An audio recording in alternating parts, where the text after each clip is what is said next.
കേരളം മറ്റൊരു നിയമസഭാ തിരഞ്ഞെടുപ്പിന്റെ പടിവാതിൽക്കൽ എത്തി നിൽക്കുമ്പോൾ കളി അല്പം മുറുകുകയാണ്. പ്രത്യേകിച്ച് മുഖ്യമന്ത്രിയുടെ സ്വന്തം തട്ടകമായ ധർമ്മടത്ത് അവിടെ നടന്ന LDF കൺവെൻഷൻ കണ്ടവർക്കും കേട്ടവർക്കും ഒരു കാര്യം ഉറപ്പായി. ഇത്തവണ കാര്യങ്ങൾ അത്ര പന്തിയല്ലെന്ന് മുഖ്യമന്ത്രിക്കും തോന്നി തുടങ്ങിയിട്ടുണ്ട് എന്ന്. സാധാരണ ഇരട്ടച്ചങ്കൻ എന്ന് കേൾക്കുമ്പോൾ നമ്മുടെ മനസ്സിൽ വരുന്നത് ഗാംഭീര്യമുള്ള പഴയ മുഖമാണ്. പക്ഷേ ധർമ്മടത്ത് കണ്ടത് അങ്ങനെയല്ല. കുറച്ചുകൂടി വിനയവും അതിലേറെ പരിഭ്രമവും കലർന്ന ഒരു പിണറായി വിജയനെയാണ്. ധർമ്മടത്തെ കൺവെൻഷനിൽ പിണറായി വിജയൻ നടത്തിയ പ്രസംഗം കേട്ടാൽ ആർക്കും ഒന്ന് ചിരി വരും. സംഗതി ലളിതമാണ്. നാട്ടുകാരെ മയക്കാൻ പുതിയൊരു അടവുമായിട്ടാണ് ഇത്തവണത്തെ വരവ്. എന്റെ പൊന്നു പ്രവർത്തകരെ, എതിരാളികൾ ഗീബൽസിനെ തോൽപ്പിക്കുന്ന നുണകളുമായി നിങ്ങളുടെ വീടുകളിലേക്ക് വരുന്നുണ്ട്. അതുകൊണ്ട് നിങ്ങൾ ഓരോരുത്തരും ഓരോ സ്ഥാനാർത്ഥിയായി മാറി ആ നുണകളങ്ങ് പൊളിച്ചടുക്കണം എന്നാണ് മുഖ്യമന്ത്രിയുടെ പുതിയ ഓർഡർ. പണ്ട് കടക്ക് പുറത്ത് എന്ന് പറഞ്ഞ് മാധ്യമങ്ങളെ വിരട്ടിയിരുന്ന പഴയ സിംഹം ഇപ്പോൾ അണികളോട് വോട്ടിരക്കുന്ന കാഴ്ച കാണുമ്പോൾ ശരിക്കും കൗതുകം തോന്നുകയാണ്. തുടക്കം തന്നെ പൊള്ളി പിടിച്ചത് ഗീബൽസിനെയാണ്. രണ്ടാം ലോക മഹായുദ്ധകാലത്ത് ഹിറ്റ്ലറുടെ നുണപ്രചാരനായിരുന്ന ഗീബൽസിനെ എന്തിനാണ് മുഖ്യമന്ത്രി ഇപ്പോൾ ഓർക്കുന്നത്? കാരണം ലളിതമാണ്. ജനങ്ങൾ സർക്കാരിനെതിരെ ഉന്നയിക്കുന്ന ചോദ്യങ്ങൾക്കെല്ലാം വെറും നുണപ്രചാരണങ്ങളാണെന്ന് വരുത്തി തീർക്കണം. വീടുകളിൽ കയറി ഓരോ നുണകൾ പ്രചരിപ്പിക്കുന്നോ അത് പ്രവർത്തകർ ഓരോന്നായി പൊളിച്ചടുക്കണം എന്നാണ് ആഹ്വാനം. പക്ഷെ മുഖ്യമന്ത്രിയോട് ഒരു ചോദ്യം. ജനങ്ങൾ ചോദിക്കുന്നത് കഴിഞ്ഞ 10 വർഷത്തെ ഭരണത്തെ കുറിച്ചാണെങ്കിൽ, അഴിമതിയെ കുറിച്ചാണെങ്കിൽ, വന്യജീവി ആക്രമണത്തെ കുറിച്ചും വിലക്കയറ്റത്തെ കുറിച്ചുമാണെങ്കിൽ അതെങ്ങനെ നുണയാകും? വസ്തുതകൾ പറയുമ്പോൾ അതിനെ നുണ എന്ന് വിളിച്ച് നേരിടുന്നത് ഒരുതരം രക്ഷപ്പെടൽ തന്ത്രമല്ലേ? സത്യത്തിൽ എന്താണ് ഇവിടെ നടക്കുന്നത്?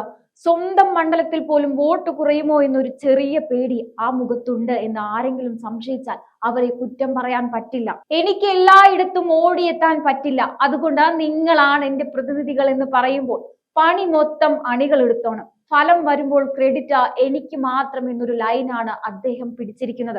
അതിനിടയിൽ പത്തനാപുരം ഗാന്ധി ഭവനിലെ പാവങ്ങൾ കൊടുത്ത കാശ് വാങ്ങി തിരഞ്ഞെടുപ്പിന് കെട്ടിവെക്കുമ്പോൾ അദ്ദേഹം കാണിക്കുന്ന ആ വിനയം കാണണം.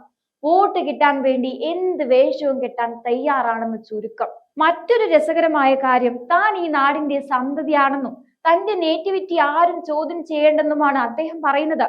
മുഖ്യമന്ത്രിയായി ഇത്രയും കാലം ഇരുന്നിട്ടും താൻ ഒരു കേരളീയനാണെന്ന് തെളിയിക്കാൻ ഇത്ര കഷ്ടപ്പെട്ട് പ്രസംഗിക്കേണ്ടി വരുന്നത് തന്നെ വലിയൊരു തമാശയല്ലേ? കഴിഞ്ഞ 10 വർഷത്തെ വികസനത്തെ കുറിച്ച് അദ്ദേഹം വാതോരാതെ സംസാരിക്കുന്നുണ്ട്. റോഡും പാലവും ഒക്കെ വന്നത് നല്ലത് തന്നെ. പക്ഷേ സാധാരണക്കാരന്റെ പോക്കറ്റ് കീറുന്ന കാര്യവും അഴിമതി കഥകളും ജനങ്ങൾ മറന്നു പോയിട്ടുണ്ടാകുമെന്നാണ് അദ്ദേഹത്തിന്റെ വിചാരം. നുണകൾ പൊളിക്കാൻ വീടുകളിൽ കയറുന്ന പ്രവർത്തകർക്ക് ഒരു കാര്യം ഉറപ്പാണ്: ജനങ്ങൾ തിരിച്ചു ചോദിക്കുന്ന ചോദ്യങ്ങൾക്ക് മറുപടിയില്ലാതെ പതറേണ്ടി വരും. ഇത്തവണ ധർമ്മടത്തെ ജനങ്ങൾ വികസനത്തിനോടൊപ്പമാണോ അതോ ഈ പുകമറകൾ തിരിച്ചറിയുമോ എന്ന് കണ്ടു തന്നെ അറിയണം. പ്രവർത്തകരോട് അദ്ദേഹം പറയുന്നത്, ഞാൻ എല്ലായിടത്തും ഉണ്ടാകില്ല, അതുകൊണ്ട് നിങ്ങൾ ഓരോരുത്തരായി സ്ഥാനാർത്ഥിയായി മാറണമെന്നാണ്. ഇതിനെ നമുക്ക് 2 രീതിയിൽ കാണാം.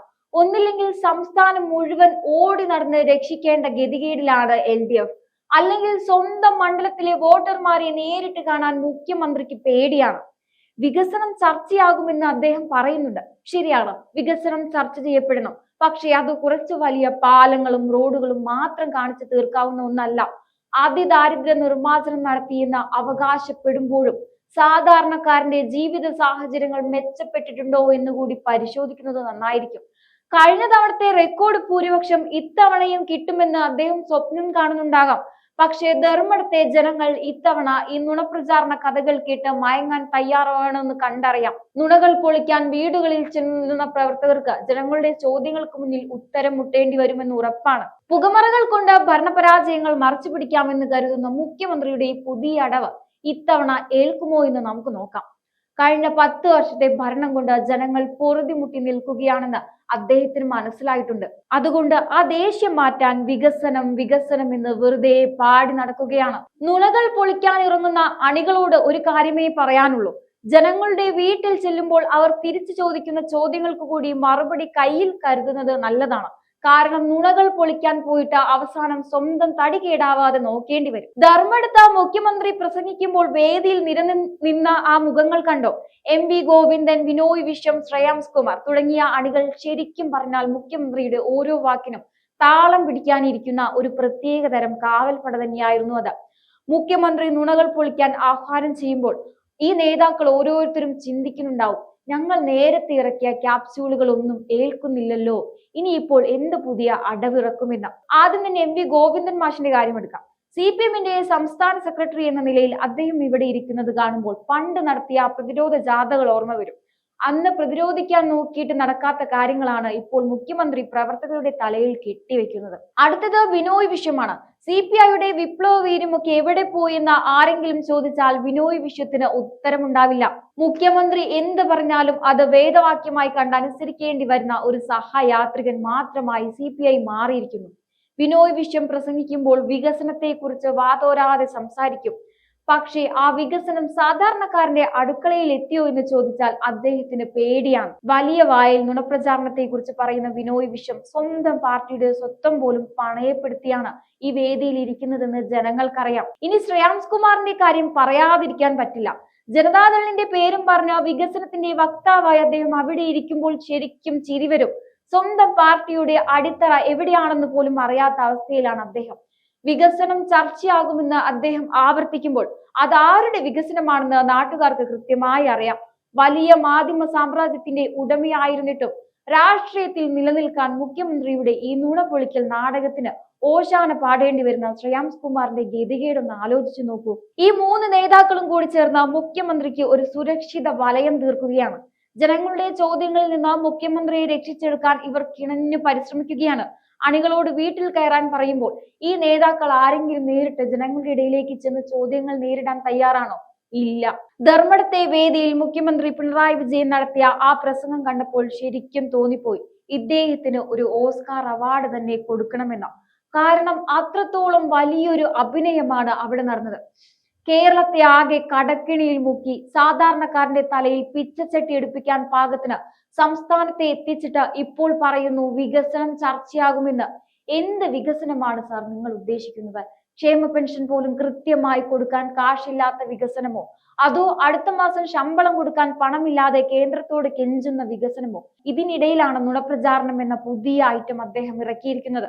മുഖ്യമന്ത്രിയുടെ ഒരു ചോദ്യം, സ്വർണ്ണക്കടത്ത് കേസിനെ കുറിച്ച് സംസാരിക്കുന്നത് നുണയാണോ? സ്വപ്ന സുരേഷും കൂട്ടരും സെക്രട്ടേറിയറ്റിൽ കസേരയിട്ടിരുന്നത് നുണയാണോ? ശബരിമലയിലെ ആചാരങ്ങൾ തകർക്കാൻ നോക്കിയതും ഭക്തരെ തല്ലി ചതച്ചതും നുണയാണോ?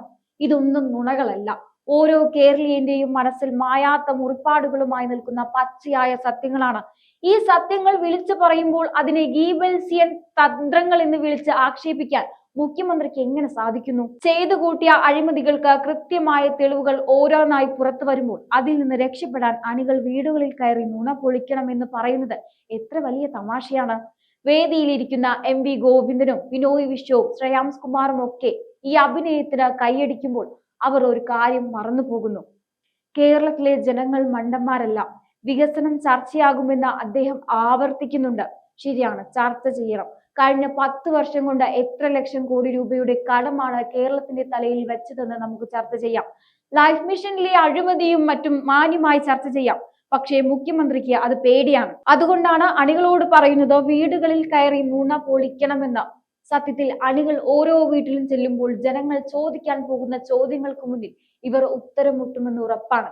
അഴിമതിയും കെടുകാര്യസ്ഥതയും മറച്ചു പിടിക്കാൻ ഈ വൈകാരിക നാടകങ്ങൾക്കൊന്നും ഇനി കഴിയില്ല. ഇത്തവണ ധർമ്മടത്തെ ജനങ്ങൾ വോട്ട് ചെയ്യുന്നത് ഈ അഭിനയത്തിനല്ല, മറിച്ച് തങ്ങൾ അനുഭവിച്ച ദുരിതങ്ങൾക്കും കേരളം നേരിട്ട അപമാനങ്ങൾക്കുമുള്ള മറുപടിയായിട്ടായിരിക്കും. അവസാനം എനിക്ക് നിങ്ങളോട് ഒരു കാര്യം മാത്രമേ പറയാനുള്ളൂ. വോട്ട് രേഖപ്പെടുത്താൻ ആ പോളിംഗ് ബൂത്തിലേക്ക് നടക്കുമ്പോൾ വെറുതെ ഒന്ന് ആലോചിച്ച് നോക്കുക. കഴിഞ്ഞ 10 വർഷം കൊണ്ട് നമ്മുടെ കേരളത്തിൽ ശരിക്കും എന്താണ് സംഭവിച്ചത്?